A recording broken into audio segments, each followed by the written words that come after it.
This is the Kevin Simpson Show, expert insight and analysis from the industry's top investment professionals. If you'd like a deeper understanding of today's markets, this is the show for you. This is the Kevin Simpson Show, and our guest today is my very good friend, Gary Kaminsky. Gary, thanks for being here. Great to be here, Kevin. And as always, my co-host, Mr. Jay Coulter.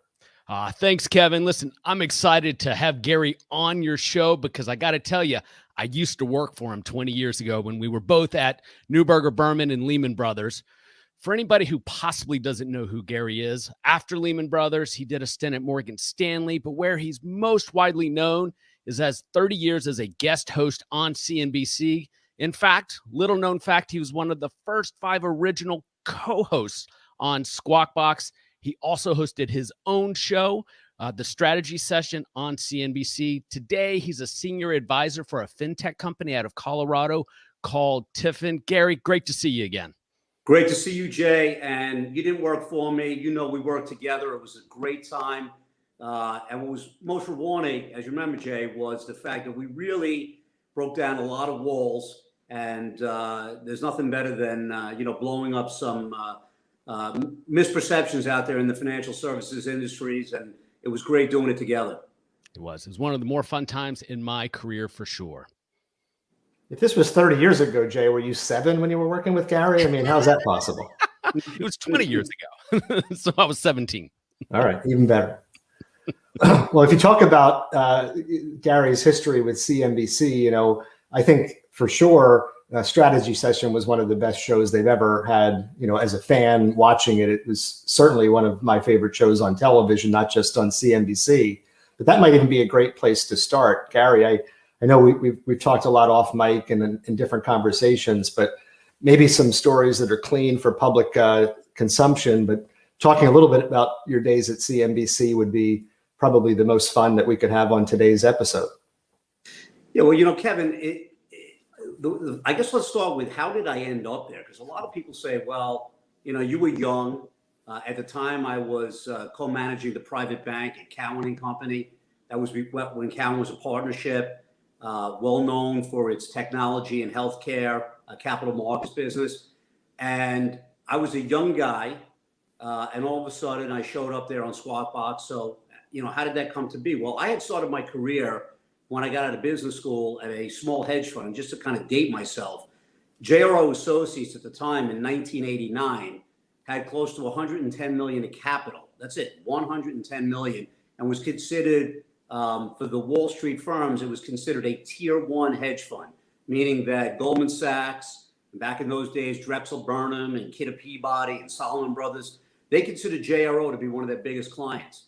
And the managing partner of JRO, just a brilliant technology investor, visionary guy, Mark Howard, was very close with the, at that time, legendary financial journalist Dandorfman, who many people remember. And Dan, who had really kind of, if you think pre-social media, the way the world worked, Dan wrote a column for USA Today, which had stock tips and thematic investing ideas. But he also was doing a segment on CNN. We're going to sort of date ourselves here. He was doing a segment on CNN in the middle of the day. And it was a time that when you think back to the world today, with what's going on with Reddit and social media and streaming and cable television and all the financial access that everybody has, Dan was the only one that the general public could sit there and turn on the TV at 12 noon and put the volume up to actually hear what he would say. And just to kind of give people, again, a perspective, if he made a comment about IBM, maybe a contract or getting a contract or losing a contract, and he had an idea, they would have to halt trading on the New York Stock Exchange for maybe 5 to 7 minutes to get the order imbalances together, because there was so much of an interest at that time that the market wasn't prepared for the type of buy orders or sell orders that would come in instantaneously. So when Dan was recruited by CNBC after the merger with FNN, and he went over to CNBC to bring his shtick and his segments over there, they had asked Dan, can you suggest any people that you might think could help us create Squawk Box, would know what it was like on a hedge fund desk on a sell-side Wall Street desk early in the morning. We'd like to replicate that for the general public. Dan was nice enough to suggest me, as we had, I had sourced him a lot of good short stories back then, and the rest was history. I showed up there with the legendary Mark Haines the first week of Squawk Box. Said to Mark, "What do we do?" He said, "I have no idea. Just come out on this set," and we did it. And the rest is history. Thrown into the fire for sure. First of all, Jay, you don't know what a Squawk Box is because you're too young to remember that. And then if you think about the Dandorfman Effect, Gary, I remember sitting at the desk and he'd come on, and if it wasn't IBM, but just some small cap, weird biotech stock, every phone in the entire office, every phone in the entire firm would start ringing, and the retail desks would be looking at what this stock was, and it was just a fun phenomenon. And you start taking bets to see, how long until the phone would start ringing after you're watching him on TV. I think we had one TV for the whole office. Maybe there were 30 guys. At least we had 2 Quotrons. Yeah. And what's interesting is that if you think about, again, what's happening today with social media and the idea of, leveling the playing field, and we've heard a lot about that recently in terms of Reddit and Robinhood and all, Dan's whole objective was he felt that he had a responsibility to give the mom and pop investor the same information that, and they weren't even called institutional investors at that time, but that was sort of his mission statement was, I want to try to bring that information to the public. And you and I have talked about it off camera, and we've talked about it, Jay, you and I have talked about it over the years with clients, but it's important to remember that that was Dan Dorfman's mission statement. Financial media, despite what the public may think, their mission statement is not to give investment advice, nor is it to give specific asset allocation models.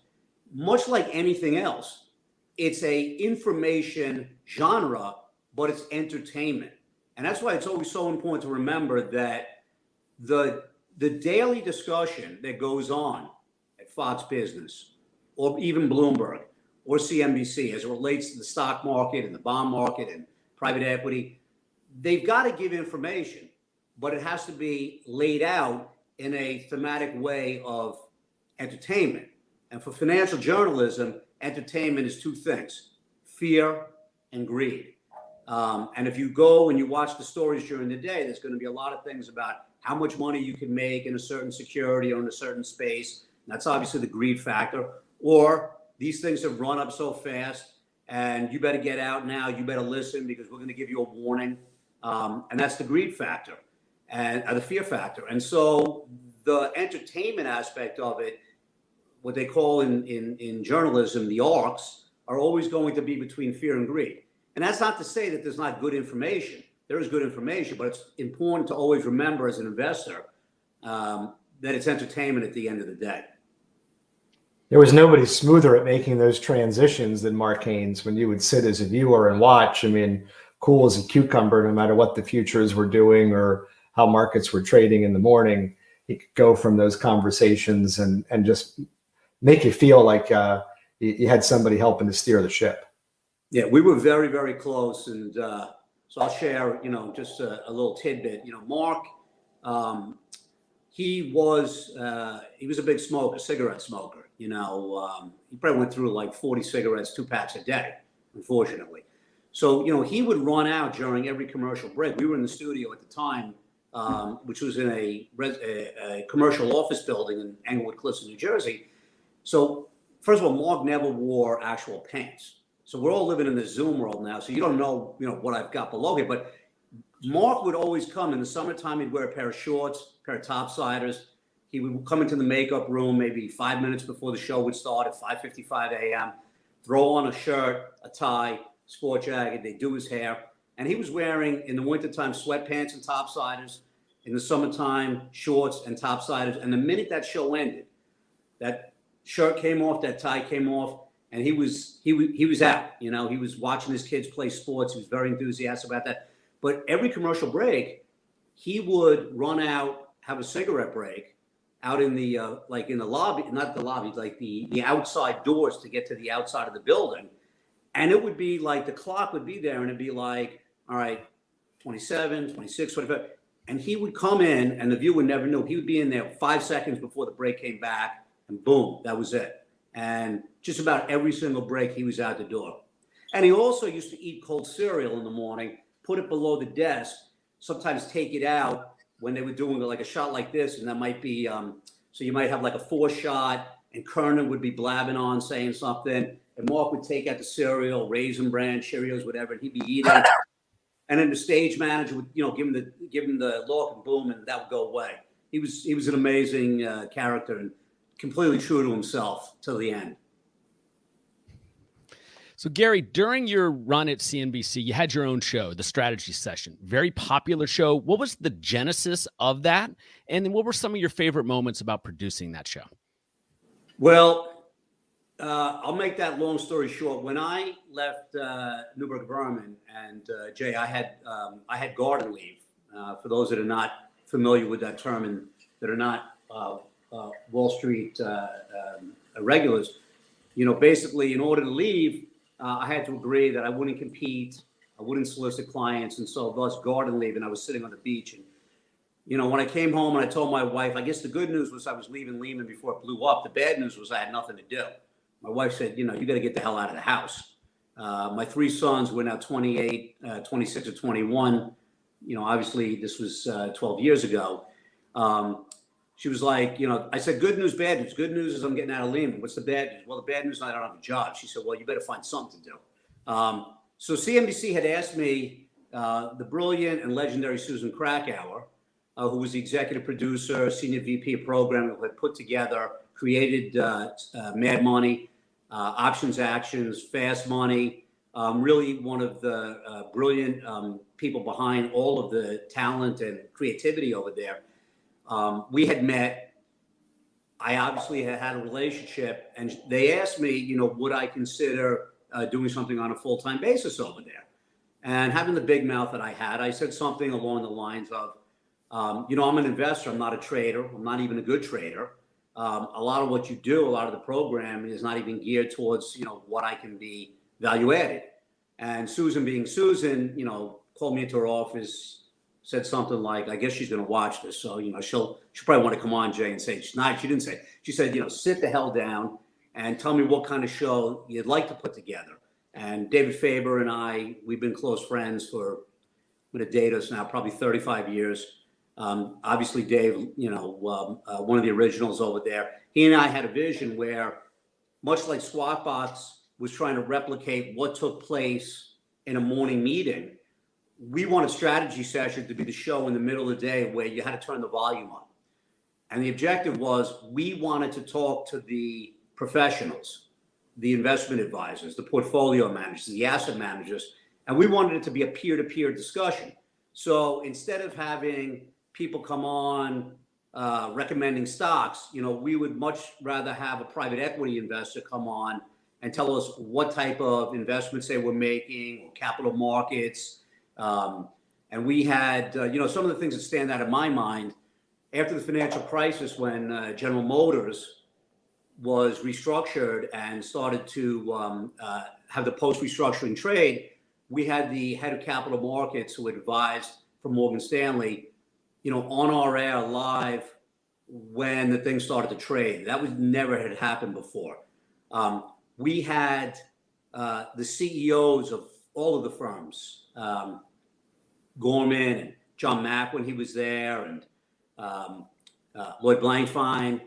We would have the CEOs of the various firms come on, and it wasn't necessarily to talk about the story du jour, the story of the day, but really to talk about strategy, how they were running the businesses. The best memory I have is thankfully when after the financial crisis and after there had been a lot of real, general public negative publicity about Goldman Sachs, I got the call one day. I was going down to Goldman Sachs as capital markets editor at CNBC and at the time, Goldman really wasn't that much in the public, but I had worked with them, and they gave me the opportunity to come down to one of their conferences. And I was just coming down there for a conference to, I don't even remember what it might have been, a technology conference, one of their conferences. We were going to cover the conference.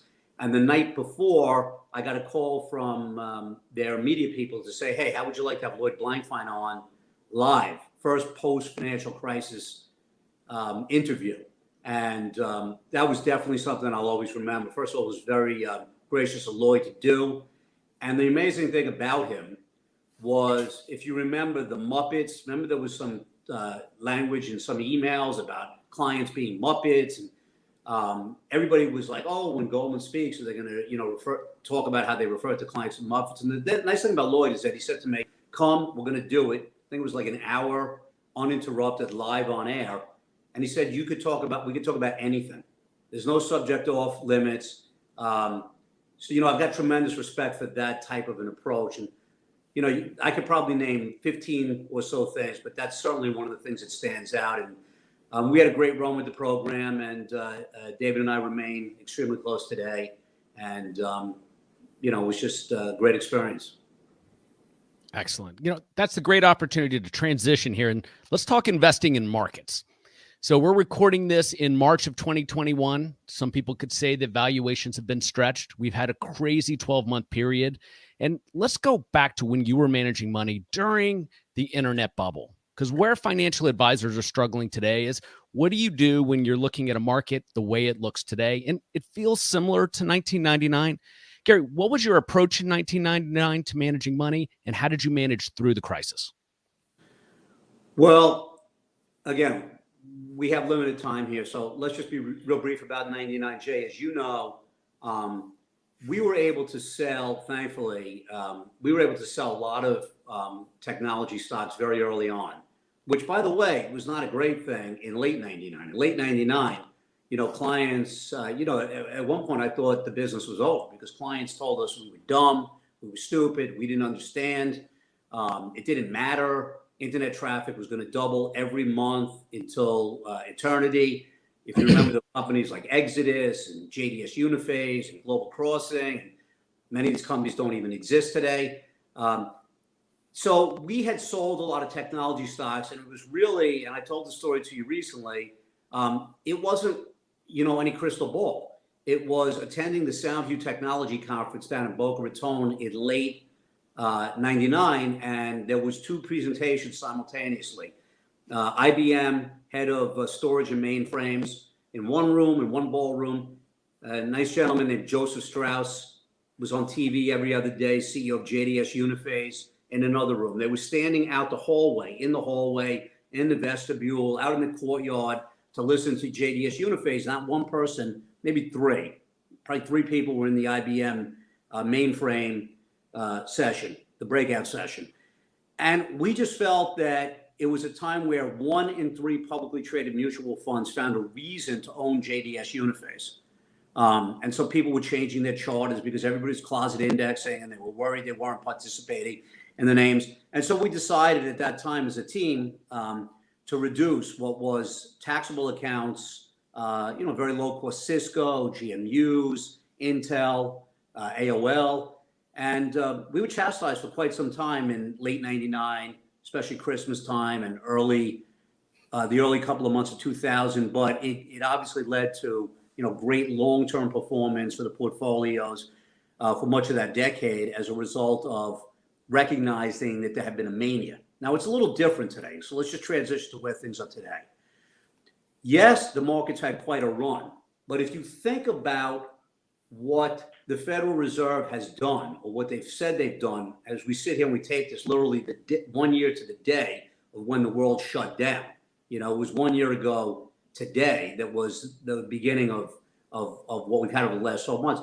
The unprecedented amount of stimulus and money and easy money that's been put into the system, not just here, but around the world, in order to stabilize economies, has really provided quite a backdrop for multiple expansion. Now, you might not like it. You may say it breaks your discipline.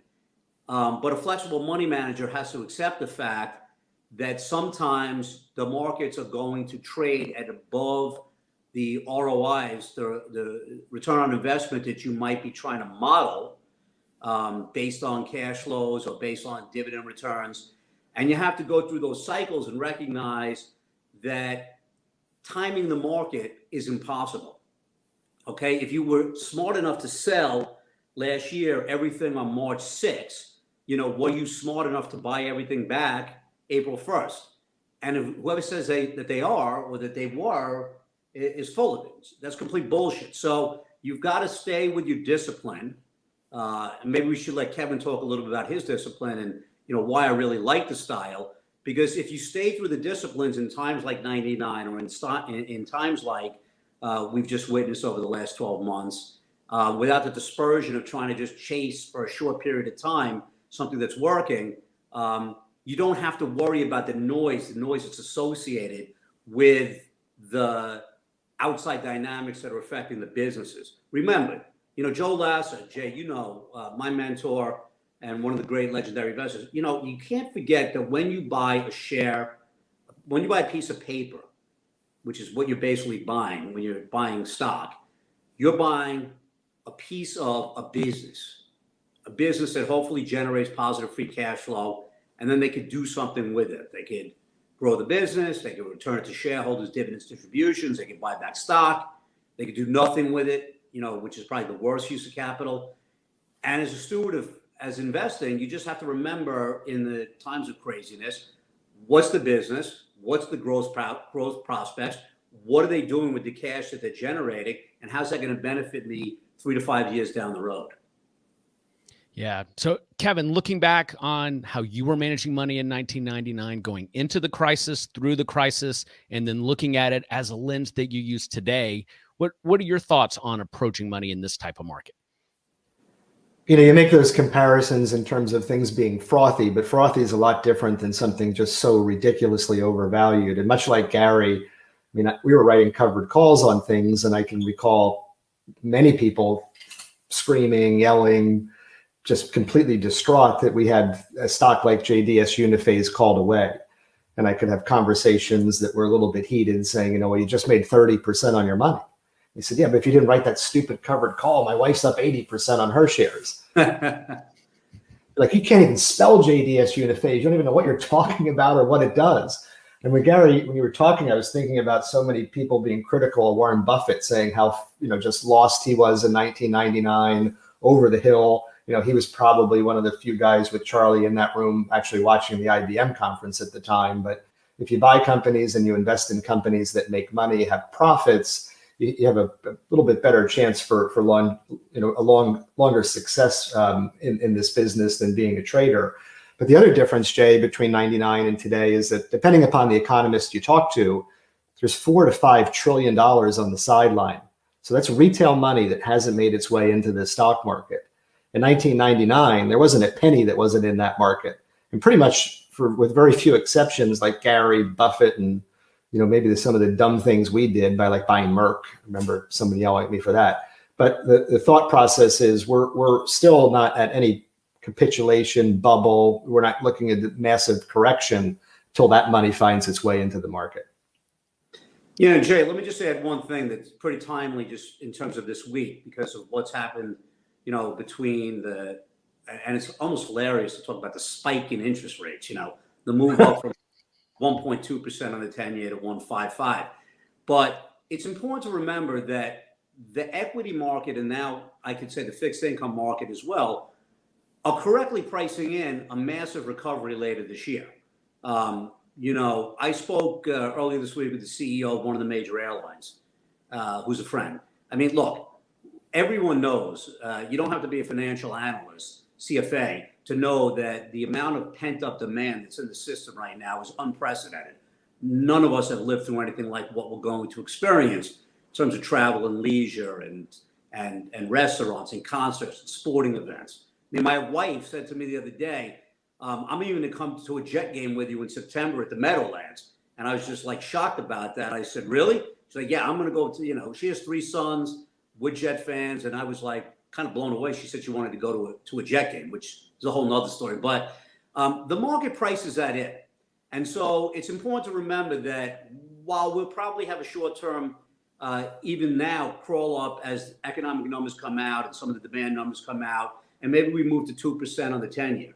But everything always overshoots. Kevin, you know this. And later this year, when people realize, okay, that, yeah, we've got the economic recovery, the reopening that we wanted, a lot of the deflationary pressures that were hitting this market and hitting this economy last year or the year prior, 18 and 19, that's not going to go away.